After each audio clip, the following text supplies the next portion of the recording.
आज जो योजना का मैं ऐलान करने जा रहा हूं, इस योजना का नाम है पुजारी ग्रंथी सम्मान योजना। इस योजना के तहत मंदिरों में भगवान की पूजा करने वाले लोगों को पूजा करवाने वाले पुजारियों को और गुरुद्वारे में ग्रंथियों को हर महीने सम्मान राशि देने का प्रावधान है। हम जानते हैं कि किस तरह से एक पुजारी हमारे सुख दुख सब में काम आता है। हमारे घर में शादी हो, बच्चे का बर्थडे हो, कोई भी खुशी का मौका हो या कोई मौत हो जाए या कोई गम का मौका हो, हर वक्त पुजारी हमारे साथ होता है, हमारे को उसमें अपना कंट्रीब्यूशन करता है, भगवान की पूजा कराता है हमें।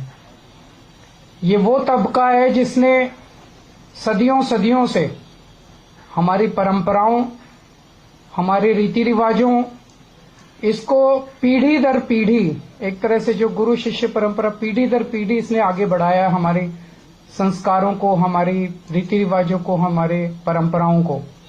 लेकिन इसने कभी भी अपने परिवार की तरफ ध्यान नहीं दिया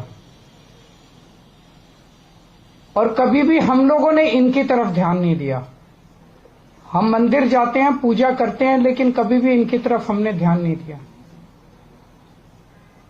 आज इस योजना के जरिए हम इसे मैं वेतन या तनख्वाह नहीं कहूंगा, एक तरह से इनका सम्मान करने के लिए इसकी घोषणा कर रहे हैं कि लगभग 18,000 रुपए महीना इनको सम्मान राशि दी जाएगी हमारी सरकार बनने पर। यह देश में पहली बार हो रहा है।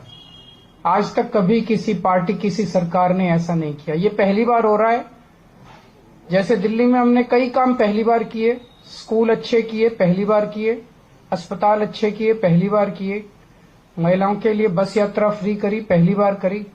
ऐसे ये पहली बार हो रहा है और मैं उम्मीद करता हूं कि भारतीय जनता पार्टी और कांग्रेस की सरकारें भी इससे सीख के अपने अपने राज्यों के अंदर पुजारियों और ग्रंथियों के सम्मान के लिए ऐसी योजनाएं लागू करेंगी। इस योजना का कल से रजिस्ट्रेशन चालू होगा।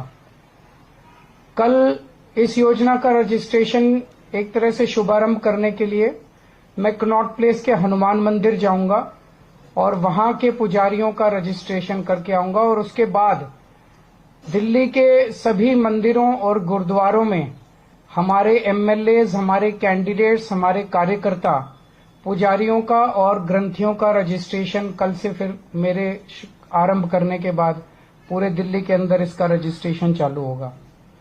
मेरी भारतीय जनता पार्टी से हाथ जोड़ के विनती है, जैसे उन्होंने पुलिस भेज के फर्जी केस करके महिला सम्मान को रोकने की कोशिश की लेकिन रोक नहीं पाए,